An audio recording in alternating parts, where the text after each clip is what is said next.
Hoje é dia 14 de setembro de 2020 e o Banco Central acaba de divulgar as informações contidas no chamado relatório Focus, também conhecido como relatório de mercado.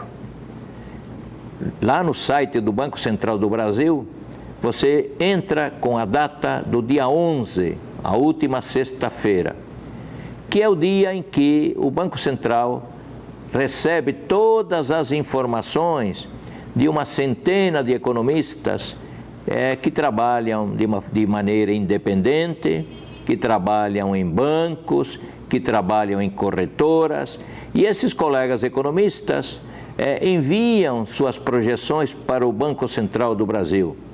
O Banco Central do Brasil recebe essas informações e as coloca em ordem crescente. E ele divulga a mediana dessas informações.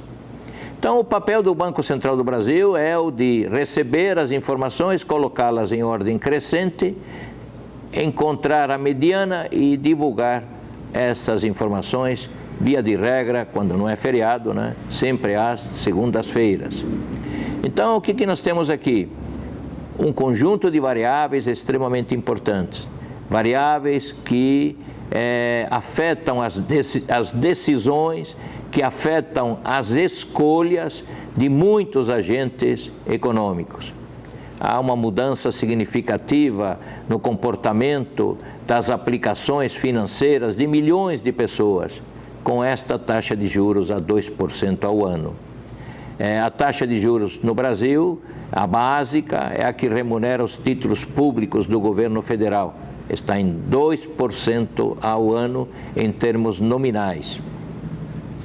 Toda semana eu me assusto com o valor do IGPM e essa semana me assustei ainda mais, porque a previsão do IGPM é de 15,03% de aumento até o final desse ano.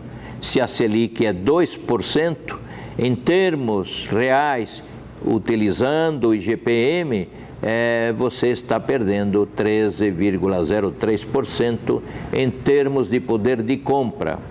Já se você preferir utilizar o IPCA, a previsão do IPCA é 1,94% até o final do ano. Estão percebendo uma diferença muito significativa entre o IPCA e o IGPM, muito significativa. Então, se eu pego o IGPM como proxy da taxa de inflação, e você se aplica na renda fixa, está perdendo 13,03% na projeção. Não quer dizer que seja exatamente esse valor. É por esse motivo que as pessoas que têm dinheiro estão buscando outras alternativas. Uma das alternativas sempre é o mercado de renda variável. Pode ser que nesse mercado, se for o teu perfil, pode ser que você encontre oportunidades de rendimentos superiores a estas proporcionadas pela taxa Selic. Entretanto, veja teu perfil, tome cuidado com essas aplicações. Então, nós temos aqui a taxa nominal, a taxa real de juros, temos as escolhas de um conjunto enorme de agentes econômicos que têm dinheiro disponível, tem poupança disponível para ser aplicada e eles estão fazendo as melhores escolhas possíveis. Do ponto de vista do orçamento público, nós temos aqui que o resultado nominal está em 15,3% do PIB e que o resultado primário está em 12%. Isso significa dizer que o serviço da dívida está caindo por causa da redução da taxa de juros, que esse serviço da dívida está, na previsão, está em 3,3% do PIB. Então, nós temos aqui uma variável que é a taxa de juros, influenciando também o serviço da dívida. Esses juros tão baixos têm um efeito positivo sobre o pagamento do serviço da dívida, o pagamento de juros. embora a dívida esteja subindo, é verdade, como a taxa de juros está bastante baixa, o efeito é positivo do ponto de vista de um menor pagamento de juros por parte da administração pública federal. Se nós olharmos aqui a taxa de câmbio, nós vamos ver que a taxa de câmbio está prevista em 5,25 reais por dólar. Se você entrar no site do Banco Central, hoje você vai ver que o dólar está sendo cotado a 5,28 reais por dólar, se aproxima desta previsão. Só que essa previsão é nesse momento até o final do ano. Lembrando que aqui nós temos um modelo de adaptativas, de expectativas adaptativas. Toda semana estou modificando estas previsões. Por quê? Porque esses colegas economistas colocam em seus modelos de previsão, colocam cada vez mais informação e, do mesmo modo que os modelos de inteligência artificial, quanto mais informação você coloca no modelo, mais fácil você tem a predição desta variável ao longo do tempo. Então, mais informações me ajudam a fazer uma melhor projeção dessas variáveis. Também nós temos aqui uma relação muito estreita entre a oferta e demanda de dólares com relação a essa taxa de juros. Taxa de juros tão baixa, com esse valor tão expressivo de perda real em termos da inflação, isso acaba fazendo com que eu tenha uma menor oferta de dólares por parte dos não residentes. Uma menor oferta de dólares, dada uma demanda constante ou crescente, o preço do dólar tende a subir. E tem o efeito desse dólar sobre o setor exportador.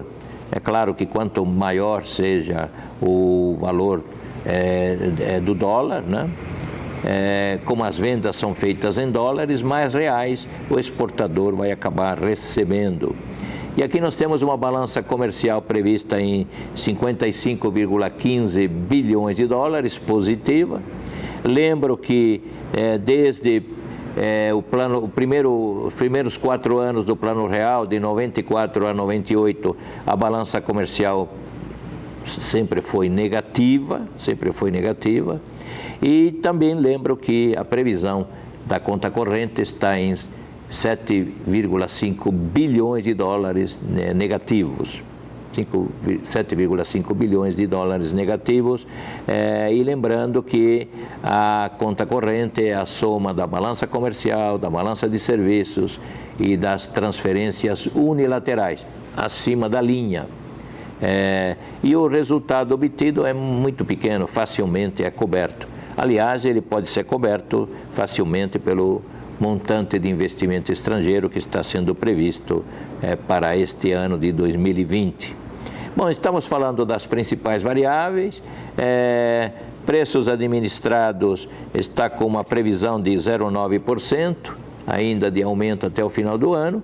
E temos a variável agora mais importante a falar, que vem a ser o crescimento da economia brasileira para este ano de 2020. Crescimento negativo, né? Qual é o tamanho do tombo que nós vamos ter na economia brasileira nesse ano? E nós temos aqui que no mês passado estava em 5,5% e agora está em 5,11%. É provável que esse rombo, esse tombo seja ligeiramente inferior, talvez fique perto de 5%. O Banco Central e o Ministério da Economia estão prevendo 4,7% de tombo da economia brasileira em 2020. Está havendo uma recuperação, ela não é plena, ainda estamos com níveis muito aquém daqueles de antes da pandemia, mas estamos em recuperação.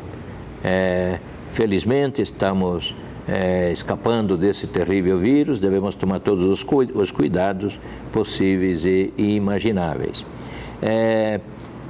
Tenho tido uma série de gravações, a última entre no YouTube e procure, na Ordem dos Economistas do Brasil, procure a entrevista com o professor Luiz Alberto Machado. Tivemos uma excelente entrevista, ele falou sobre aspectos do Plano Real e temos também uma série de conversas sobre o comportamento da economia brasileira na pandemia e a saída e a retomada para o crescimento econômico nos próximos momentos de tempo. No mais, dizer para você, entre no meu site, professor Manolo FEA USP, e entre também, prestigie também a Ordem dos Economistas do Brasil. É uma instituição que se preocupa com o futuro da profissão. Economista é uma profissão muito legal, tenha certeza disso.